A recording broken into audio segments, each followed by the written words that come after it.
Hello and welcome to another procurement conversation where our panel tackles the big issues facing procurement. I'm Rich Sains and I'm joined by our regular panellists Kirsty Carr and Kavita Cooper. And this week we're delighted to be joined by Alex Gosney, CEO of Nutral and a former procurement leader. All organisations engage people through a third party in some way, but how can we ensure that the people who are employed through our supply chains are treated ethically? That's the topic of conversation today.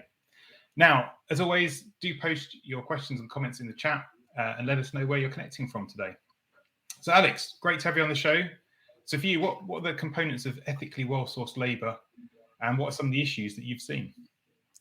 Cheers, Rich, and thanks for having me this afternoon or this evening or wherever you are. Might be morning times. We were talking about San Francisco 5 minutes ago, so maybe someone's in San Francisco. I think ethical labour, ethical pay is something that we all talk about for procurement supply chains, and I think it's probably as complex as ever, especially within the UK market at the moment with the changes in legislation over the last couple of years. And I think for us, probably over here at Nutral, it starts with asking a few simple questions. Do you firstly have visibility of your labour supply chain? Do you actually see what the worker gets paid? Because of the layers of supply chain within there. And are your labour suppliers putting you at risk? And if some of the answers to those questions is yes, there might be, or I'm not too sure, then let's take a further look, and as you would do with any sort of other procurement, map out what that process is, map out what suppliers sit within there, and then start to maybe tackle some of the issues that might be found in those different layers. So what I would say is that it's no different to procurement in any other way. But I think the ethics and the governance and the transparency are the key elements really in terms of as we move into this data-driven world. How can we all do it in a data platform? Okay, and so from a governance point of view, what do you see as some of the key things that the organisation should be doing? Because I feel like going back, obviously we had the Modern Slavery Act 2015. Do you think organisations are doing enough to prevent modern slavery in the supply chain? I think there's a lot of fantastic work that goes on out there. I think a lot of the work, unfortunately, is reactionary to the fact that people are looking a lot in the rear mirror when it comes to what organisations are doing. And that's not because they don't want to do things. It's just purely they haven't necessarily got the systems, technology and people in place to go and make those checks and balances. I think no one sets out to do something, or you'd hope that no one sets out to do something. But we all know that even in the UK, modern slavery is here. It's something that is prevalent in the UK. We might not want to think that, but it is in our supply chains today. And it's being able to dive into those supply chains and get visibility of those supply chains, which is the crucial bit. The Act itself, which, concedes across complete supply chains, might also go into different jurisdictions. But what we look at particularly for our client base is where they have, say, contingent workers, whether that be ones that they directly employ themselves or through their supply chain.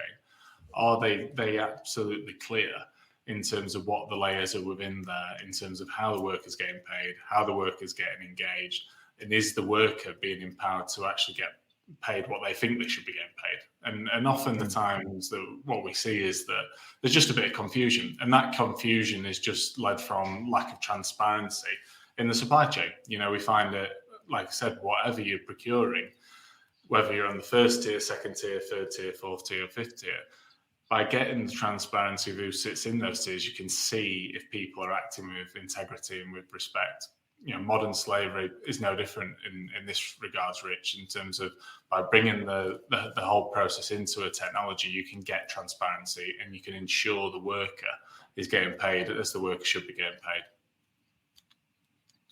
And how do you go about doing that? Is that, so you mentioned the technology there, is that something that you can sort of, the different layers of the supply chain can enter information in and you get that visibility there, or how does that work? I think technology has got a huge part to act, in this process we've spoken about. But I think a few bits is just going back to basics. So if you take a contingent workforce, how many recruitment companies have you got, and do you actually see what goes on underneath that? We've spoken before around, IR35 and the changing landscape there. that's brought a lot of new suppliers in the payroll intermediary market. Now, have you got visibility of those payroll intermediaries? Do you know how they engage the worker? Do you know what rate the worker's getting paid on? Do you know the employment costs that sit within your recruitment supply chain for contingent workers? Because those are the areas where potentially there are lack of transparency. Now, technology's got a part to play to get the transparency there. But I think this just starts at the basics of creating a supply chain map of saying, right, we've got an end hire here, we've potentially got some recruitment agencies there. And then usually where there's a contingent workforce involved, there'll be some umbrellas as well. And in my experience, and one of the reasons why we started this is because we didn't necessarily have visibility in my old organisation of what sat in that umbrella space. And that for us is where we see potentially some risk, because like all supply chains, they're good suppliers and they're bad suppliers. But unless you get a good look and you're on board and you do your appropriate due diligence, then you surely don't know. And I think the risk with this is that it's the worker that takes the hit 9 times out of 10. This isn't sort of multinational organizations. This is just people trying to go to work, do a fantastic job, and take home some pay that they deserve to be getting paid. Now, a lot of people are still doing that, but as we said at the start, modern slavery is happening here in the UK. People just don't have visibility of it. And it's trying to provide that visibility for our customers, but the whole market in general. Yeah, I mean, it's something it's often shocked me because it's probably something I haven't paid enough attention to in the past.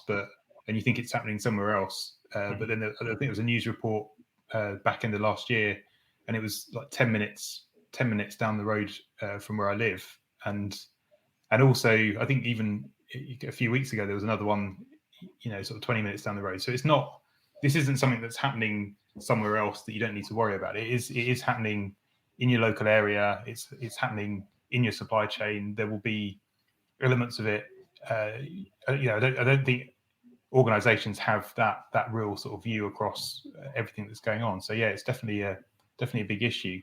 Do you think so? I think one of the things that maybe felt previously is sort of that driving cost savings, and again that's back on the agenda. Do you think that having cutting costs impacts on supplier employees, or how do you see that working? Yeah, and I think you've hit the nail on the head there, Rich. I think in the current market at the moment, regardless of a procurement exercise, but where you've got hyperinflation across goods and services or energy, is putting pressure on supply chain. So people are going to look to do things that are not necessarily what they would have done in the past to ensure their business continuity. Now, that might mean them acting a different way in terms of how they engage their workforce, not from a way that it hasn't got integrity, but they might outsource services, or they might outsource the workforce to people they might previously had, PAYE on the books, permanent role. And with that transfer is just a slight transfer of risk liability in terms of how the worker's getting paid. We've all been guilty of it. I've definitely been guilty of it, in a procurement exercise where your focus is predominantly just on cost. We always drive to our value-based decisions, and that's, exactly where we want to be as an organisation. But in the past, we've all been in spaces where we've made procurement choices based on cost. And when you look at it from the labour supply chain element, by driving that margin down, there are elements within there that then can be pushed into a space that can be, I suppose, elevated to get the margin back up. So if you do a procurement exercise, say you've got 50 recruitment agencies in your supply chain, and you're wanting to do a PSL, which is, I suppose, the traditional old-fashioned way of doing these things. You have a fee in there that you believe reasonable, which is less than what you previously might have. By potentially squeezing that margin, you're also affecting that business that has probably got used to having that margin, and they may look at ways to increasing that margin. And there are certain ways that organisations can try and do that by trying to hide certain costs and employment costs when it comes to contingent workers. And then they can also then look at the arrangements they have in with payroll intermediaries. Now, I'm not saying this is happening across the board, because it's definitely not. But as we said before, there are good suppliers and there are not so good suppliers. And it's making sure that you've got the transparency to work with your good suppliers and collaborate and do lots of fantastic things, and make sure that you are managing, those bad suppliers out of your supply chain. But I think the period we find ourselves in now is probably the biggest pressure period ever, both from making sure that workers get paid what they should be getting paid because of the cost of living crisis that I think everyone's feeling in their pocket, but also the fact that businesses are really struggling when it comes to managing hyperinflation. So people are going to look to potentially do things differently. And if we do go into a recession at the back end of the year, then it's going to probably mean people look at more outsourcing of labour rather than having people on the books, because they're going to need to flex their workforce. Therefore, some of these risks are going to become more relevant as we move through. To that end, with the modern slavery bill having a threshold in it, do you think that should be lowered? Because at the moment, it's only large organisations that have to demonstrate what they do when it comes to modern slavery. And if we're talking about recruitment agencies, we're talking about much smaller organisations down your supply chain. Surely that should be reduced down, that threshold, or it should be obligatory for every organisation to have some kind of modern slavery policy process. What do you guys think? I personally think yes. I think modern slavery is it's an abhorrent, if I can get the word out, thing to do. Now, people can get caught in a trap here. So you might not be intentionally carried out an act of modern slavery. If we look at someone that you might be paying on a minimum wage blue collar worker through a contingent process, potentially once that goes down the supply chain and you start to get some of these deductions through, it can draw them under the threshold of actual minimum wage. So, it might well be that these organisations don't even know that they're committing that offence. But, to answer your question, Kavita, I think absolutely. Business with a purpose, that's something that we're passionate about, being on the B Corp journey. But we just think that must be the way to go to tackle some of the societal challenges that, we're all experiencing at the moment. So would you lower the threshold, or would you just make it, for everybody? And if you lowered the threshold, what would it be? I'd just make it for everyone. I wouldn't even lower the threshold. But you've got to make it But does that make it challenging, though, for smaller organisations who may not have the time or the resources, the capacity to be able to monitor, manage? What do you do in that situation? So I'm throwing you on the spot here. No. It's great. Look, that's a great question. And I think if you asked 9 out of 10 business owners, do they want to treat their workers with respect and make sure that they're getting paid what they should be doing? I'd imagine that more of them would say yes. Maybe 9.9 out of 10. I imagine there's very little who would say they wouldn't act with integrity there. I think the bigger challenge with the Modern Slavery Act is where they've got a big supply chain potentially underneath them that might well be outside of the country, where they're looking at potentially bringing goods in from, other countries and the like. And that potentially for smaller organisations could be a challenge. So maybe it looks at segmenting the act itself, where we look at potentially different, responsibilities for different businesses of different sizes, or depending on what service you actually deliver. If you're a highly labour-intensive organisation, then I think you should have a really strong Modern Slavery Act in place. Whereas if you're potentially doing something that's service-related that doesn't necessarily have that, and you are a small-sized business, then maybe there can be a lighter version for those types of organisations. But I just want to come back to the point about cost makeup as well. I think it's really important that the wider business understands the cost makeup of contingent labour. In my experience, when you start looking at contingent labour and you start to look at what the actual costs are, a lot of times the hiring managers don't know what that is. So they'll be looking at, pull numbers out the air here, but they'll be looking at a £15 an hour charge. They'll be looking at the margin rate and they'll be saying to you, well, we need to get that down. And until you actually put that out into some form of document and say, well, this is NI, this is tax, this is uniform, this is sickness, this is holiday, this is et cetera, development, learning. What's the other one that's in there? The apprenticeship levies in there, et cetera.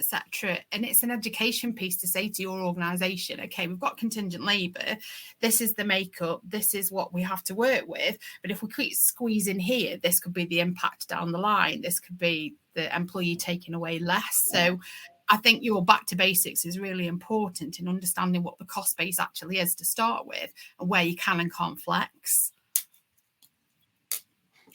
Yeah, I think it's a great shout, especially around the education piece. I think we sometimes overcomplicate some of these things when actually, once you actually lay out the problem, the solution tends to be a lot easier once you actually understand what's down in front of you. And maybe people try and overcomplicate it to create this sort of, black art, black magic type of arrangement that leads to, not cloak and dagger, but, dark corners and the like.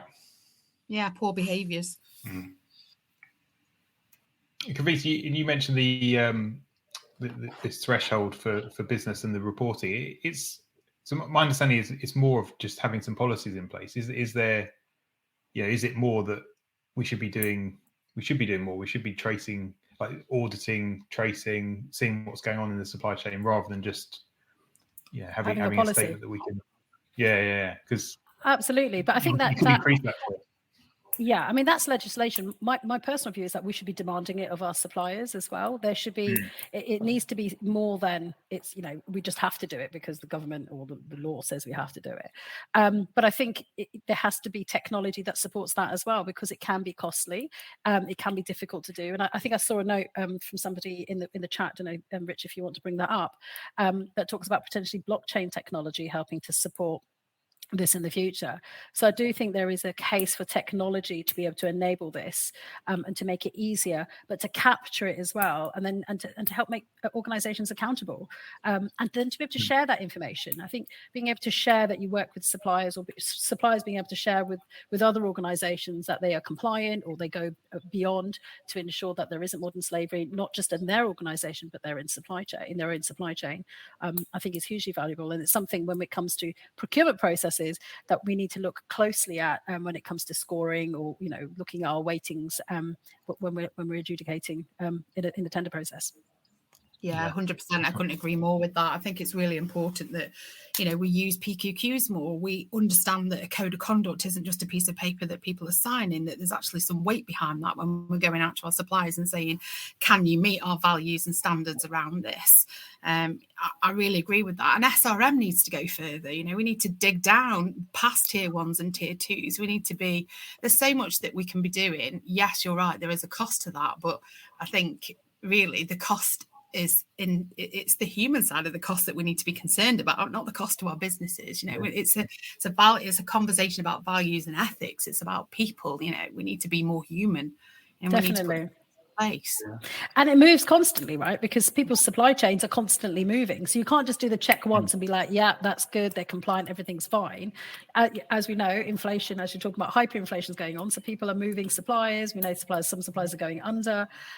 So it has to be constantly monitored. So tech is a way of doing that. But I think we also need more awareness about what it is. What are we actually looking for? We do site visits, for example, when we do tender processes. A lot of people go to site on site to some of their suppliers, and that's a great opportunity to really look around and going, is there evidence of modern slavery here? But then what are you actually looking for? And I think there needs to be more education, even in the procurement world, of what is modern slavery and how, not just what can we do about it, but first of all, how do we identify it? Have you, Alex, got any thoughts on that? No, I think it's a really interesting point. I remember the first job I had, and the training was more around how to manage insolvency within your supply chain, what to look out for when a supplier might be looking insolvent, but to think of that from a modern slavery angle. Now, of course, we work with partners who do on-site audits, who will do interviewing with people on site, asking them questions in terms of how they're getting paid, are all the documents up to date, making sure they're not handing the passports and things like that. And what I would say back to the technology piece, sorry to jump around a bit, is that technology, I think, has got a huge part to play in this. You talk about the volume.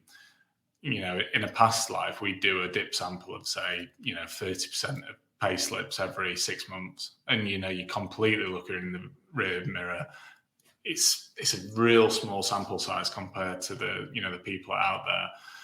we've partnered with a great organisation, and I'll definitely give them a plug, called SafeRec, who have developed a piece of AI technology that reads the payslip from the bottom up. So it makes sure that the right deductions from employment costs, tax, and markup are being made, so the worker is getting paid what they should be doing. But that's automatically calculating. So we're able to then say, because of the payslip being in the tech, that we can audit every single payslip every single week and give the worker absolute surety that they're getting paid exactly what they should be getting paid. Now, without the technology, we'd probably have to have a team of 5-6 people just sat there flicking through payslips, or we'd have to rely on putting a term within the contract that says you must check payslips every week. And we all know that putting something like that in a contract might read well when you draft it, but actually administering that term is impractical in a lot of cases. So I think the use of tools such as SafeRec, I think, is a great opportunity to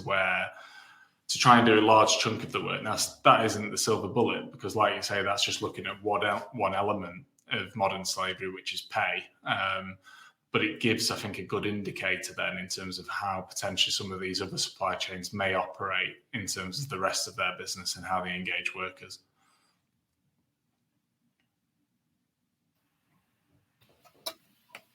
Cool, yeah. And we had a comment from a Kirsty Carr, I think, on so technology can help the EKM with how you grow a single source of truth. Thank you, Kirsty. I think it's up and down the supply chain, though. Because, back to your point, Kavita, if you're a large organisation, you'll have to do training on this. So you'll be providing training to all of your staff around the risks of modern slavery, what to look out for, what to potentially do. You'll probably have a hotline in place, etc., etc.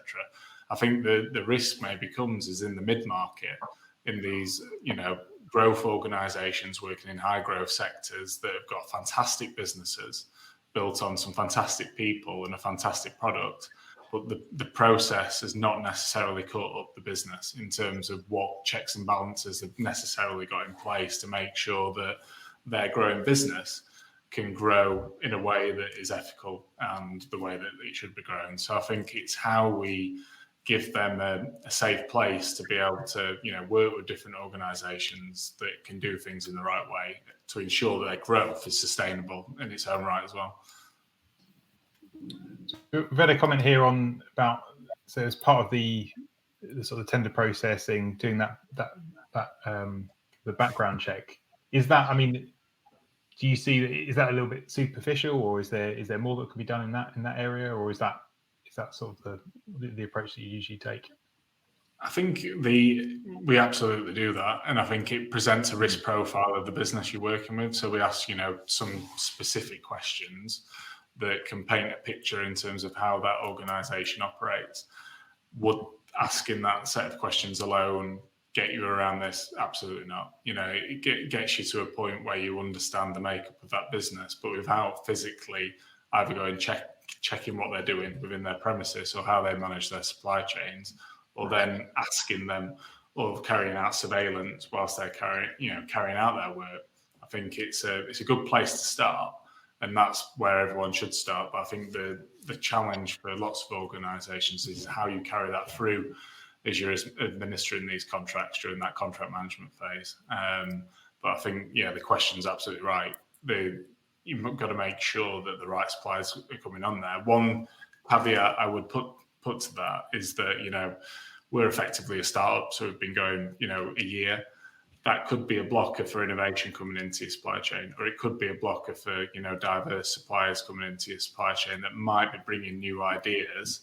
So make sure that your RFQ and your PQQ process is flexible and dynamic enough to bring in new ideas and innovation to the market that you're working in.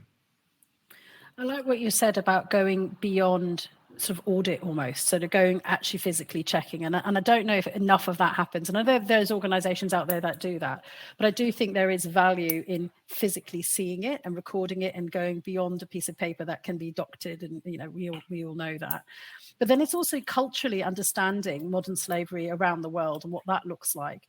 I think there was a recent example where an audit took place, and somebody visited a factory. I believe it was in Bangladesh, and there was some children there, and there was obviously raised some alarms. But I think it was a holiday, or a particular day of school, and the parents still had to go to work, so the children went into the factory, and I think some of them might be playing, some of them might be just been helping out because they were there, but clearly that was a big issue, and raised big flags. But culturally, those parents had to work. Those kids didn't have to go to school. Someone had to look after those children. So then, where does that fall? Is that modern slavery? How do you address those issues? Do you then have to look at maybe putting some kind of child support in those, working with those suppliers to allow for those days, or whatever it may be? But culturally, I think it's important to look at sort of what happens locally, and different places in the world, I think, having a different approach to what they term modern slavery as well. Have you guys come across anything similar? I've not seen any specific instances where we've gone in and found like that. We've offered in the past been pointed to tools such as SEDEX. I'm sure people have used that previously, which came out of the retail types of market, which is exactly that. Trying to aggregate auditing. I think there is definitely a global piece, to pay, because cultures are very different. What I'd say is that we've probably still got some of those same challenges within our own country as well at the moment in time, that we've just not necessarily got visibility to. Maybe less so on the child labour perspective, but I still think, when you look at some of the damning reports on modern slavery in the UK, I think we need to make sure that what we're doing over here is absolutely right, as well as what is also going on in these global supply chains. But I think it's a challenging one, isn't it, Kavita, the whole globalization piece? I think so much about it is around education as well, education at all levels. But you're absolutely right. So much happens in this country, and probably right under our noses, that we don't see. And I think, in our villages, in our towns, not just sort of in the big cities as well, I would say. Sorry, Kirsty, were you about to say something? No, I was going to say, it probably... It goes on everywhere, doesn't it? I think what you said earlier about it's a continuous. We can't just sit back as procurement and say we've done this process, fine, tick them. We've got a contract, brilliant. Like, how often do we audit our contracts? Do we go back in and make sure they're still fit for purpose? Like, what's changed in our organisation and your organisation? I remember being back in manufacturing, and you'd have change notes for everything. So, what's happened in your factory? Have you got a new supplier? That would come all the way down the line. But it seems to me in some industries that we're still not there yet with that level of detail, for whatever reason. I think we've got a responsibility, but I also feel like education, again, we'll come back to that word, education, but, calling on the agencies that are available to us within this country to help us with that education piece, what to look out for, what are the signs and symptoms. Don't be afraid of reaching out to these agencies and asking, those questions. What should we, as a responsible, mature company, business doing work in this X industry, be looking out for? Are the signs, just a bit more proactive. I don't like where we're coming from, that Alex said at the beginning, that we're reactive in this state, because, that's just a recipe for disaster. I'm sure there is a checklist of things that we can be doing as responsible teams to help our companies not be in that position. Yeah, I agree. And some of it, Kirsty, could be asking those 3 simple questions every month. How's the workers been engaged this month, and how have they been paid? Who's actually paying the worker? And can you please show me the payslip of what the worker's been paid?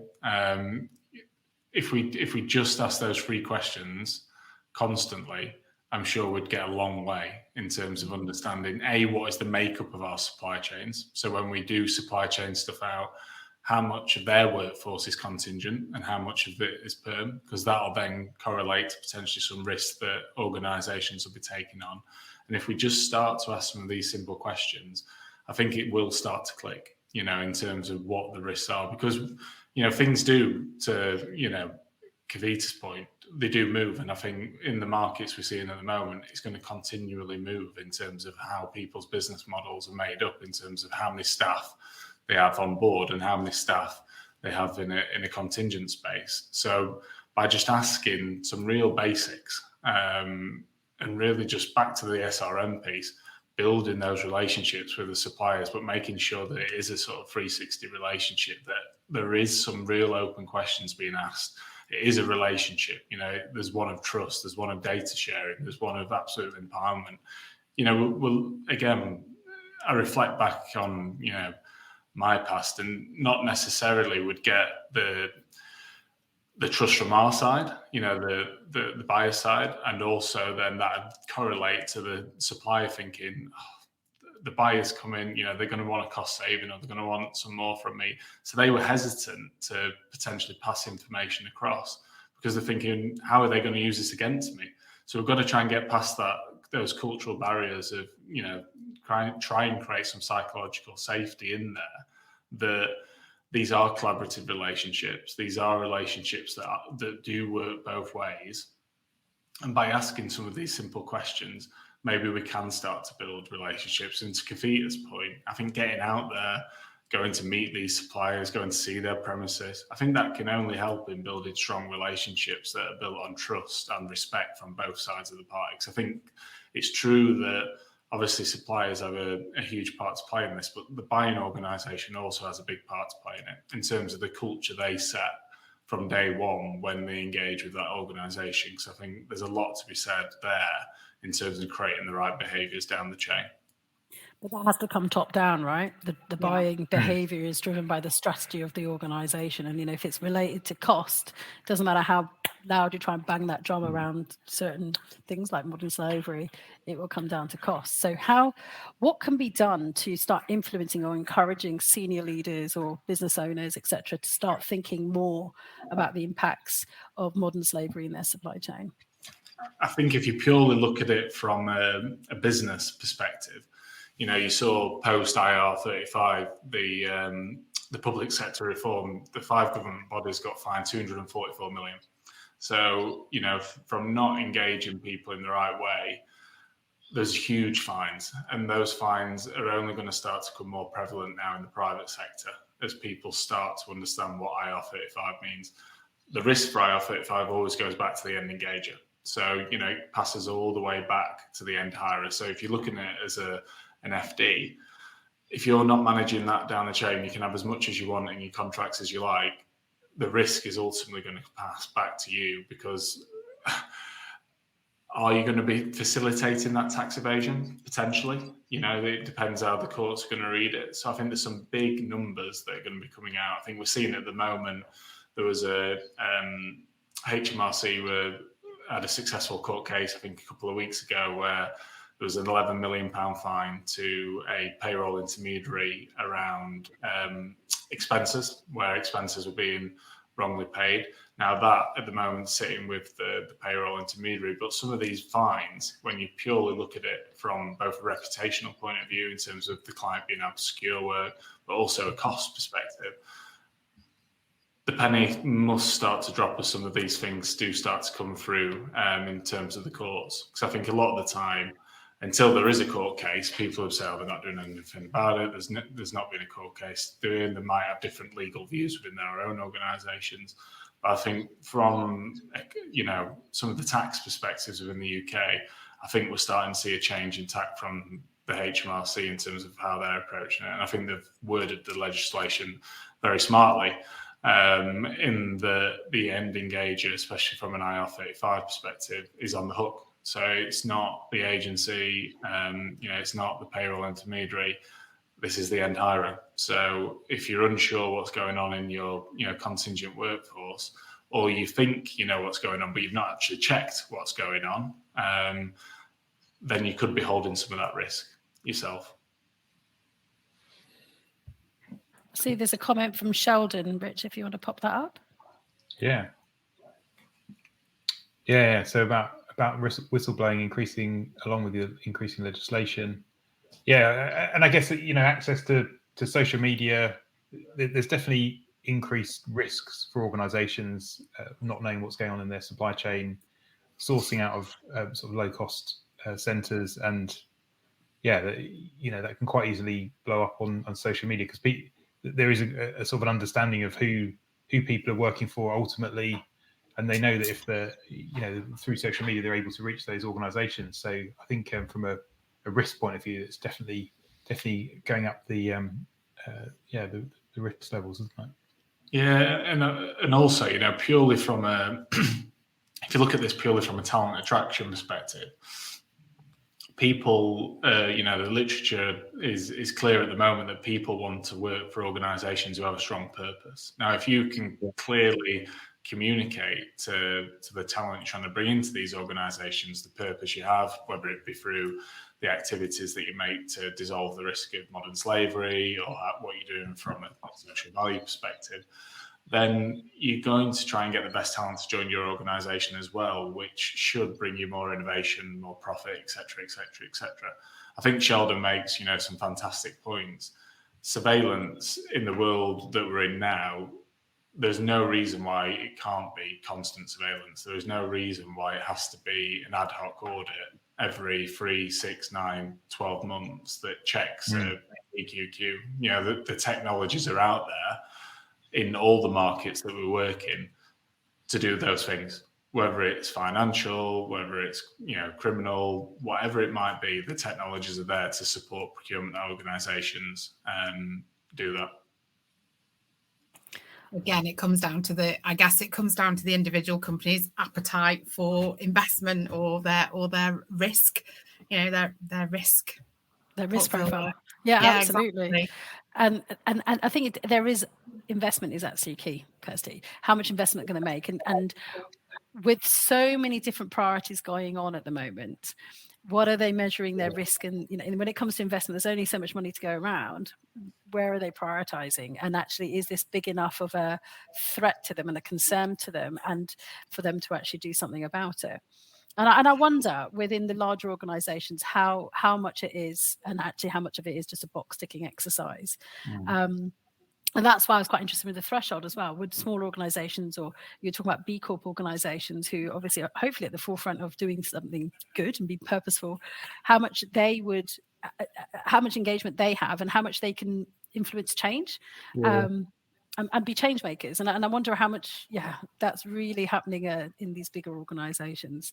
Do you have any case studies, Alex, where you've worked with any large organizations, mentioning no names, where they have made a change in the last few years and seen a difference and identified opportunities, and then have those conversations, negotiations, or even taken suppliers out of their supply chain because they haven't met their standards? Because I haven't heard of that, actually. I've not heard of any organization terminating an agreement based on modern slavery. I think we've seen a huge shift in terms of who the decision makers are in the business. So I think, with some of these elements which are high risk from a reputation and a finance perspective, we've seen a much bigger engagement from the executive team around some of these challenges across a number of organisations, whether they're big or small. Because I think organisations understand that A, they need to attract the talent, but B, they need to make sure they are retaining this talent, because without it, they haven't got a business. And I think that all the big organisations are getting challenged from the mid-market with the new innovations that they're bringing to market, become potentially more fast-paced, more agile in this space. And I think that's putting a bit of pressure on the big players to play. Some of the big players are doing some fantastic things, is what I'd say. That this isn't all doom and gloom to big corporates, because there's some real fantastic stuff going out there in the marketplace. I think the challenge that they've had is just the transparency on a surveillance level. So they're able to get transparency, but it's very much looking in the rear mirror, because they've not necessarily had the systems, process, or technology in place to surveil on a weekly basis when it comes to contingent workers. So I think that they've all got fantastic things in play. I just think there's more that can be done, and I think that by just having the conversation, it starts the process of the change. And I think by just trying to understand, back to your point, Kavita, there are 1,000,001 things at the moment that CEOs, CFOs, procurement directors, HR directors in this space are all concentrated on. This is one headache that they can do with some external support, and I think whether that's through expert legal counsel, tax advice, outsourcing organisations, what I'd say is don't try and solve all the problems by yourself, because some of these nuances are really quite challenging when it comes to the complexity of it. And I think there are some fantastic, organisations out there. I've mentioned SafeRec already, that can help some of these bigger organisations. And it doesn't cost as much as you think it's going to cost, because the technology does a lot of work for you.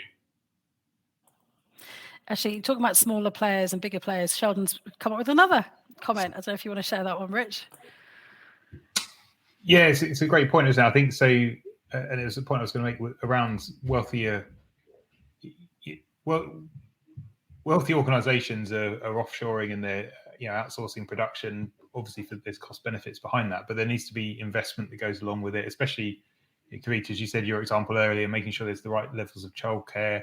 And it's something that. So I used to work at Marks and Spencer, and we'd go out and visit, especially IT outsource. You go and see the operations, and there'd be sort of charity initiatives, and we building schools and things like that, and that's really important. I think that's we can't just say, right, we take all the resources from other countries and get to the very lowest cost point. I think we've got a moral responsibility to also invest and make sure that we're bringing everyone along with us. But yeah, Sheldon, great point there as well. And do you think some of that's going to change, with what we've seen in recent years, around, just in time to just in case, with a lot of more bringing back to UK PLC, potentially some of the risks? Do you think, or what are you guys seeing out there in the market at the moment? Do you see people potentially moving back to closer to the UK, or do you still see organisations, outsourcing to around the world? I think Depends what I'm saying. I think it depends on the service. I think there's quite a mix. I think it's very interesting because COVID has changed everything in terms of the working from home landscape's changed a lot, and whereby you benefited from people coming into the office and collaborating and working together. And we now move to Teams, or Zoom or whatever. A lot of organisations in the same country. So here we all tend to have a lot of meetings online. There's no reason why we can't go abroad and have those individuals if we're not coming into the office. So I think there is way more service-based support or activity that is going offshore or nearshore, or just frankly anywhere in the world. And I don't think, and it's going to people's homes. It's not even necessarily going to other hubs or other offices, which adds another level of complexity, because how do you measure modern slavery when people are working from home? And what does that look like? So long as they've got a broadband connection and hopefully some electricity, they can work. And then you've got this Uber kind of gig culture going on as well, where you have, organizations like Upwork or whatever, where people are being paid, or what is it, Fiverr, and you get charged, you pay up, a Fiverr for some activity, and that surely has to come under minimum wage. So how are we monitoring that? And how many smaller organizations who may feel they can't, let's say, take on a full-time marketing executive, then goes and uses a resource like that? And should they be accountable for that? Because they are using, very low pay individuals, but no one's really monitoring it, because they might just use them once for a small piece of work. So I do. Sorry, going back to your question, I think it is depending on the service. I do think there is some stuff that is coming onshore, and we're seeing that more probably in the marketing and manufacturing, where there's obviously massive issues in supply chain and where it can be made locally. But I think professional services, personally, I think it's going global. I don't know. What are you guys experiencing? I think you're right. The services. We've got to be careful that we don't. There's obviously a drive to bring stuff nearer to shore, but we can't just switch everything off overnight, especially if we have been investing in offshore facilities. I think from an IT point of view, it was the case when before there was good internet around the world, you put a pipe into one of these offshore centres, and then you can use the resource, and they're all located in one area. But now, as you say, it can be a bit more fragmented. It could be all across the world. There's not the need necessary for some of those facilities. But from a manufacturing point of view, there's clearly a lot of that's being brought closer to shore because of some of the supply chain issues that we've been having. So it's a difficult balance to get right, isn't it?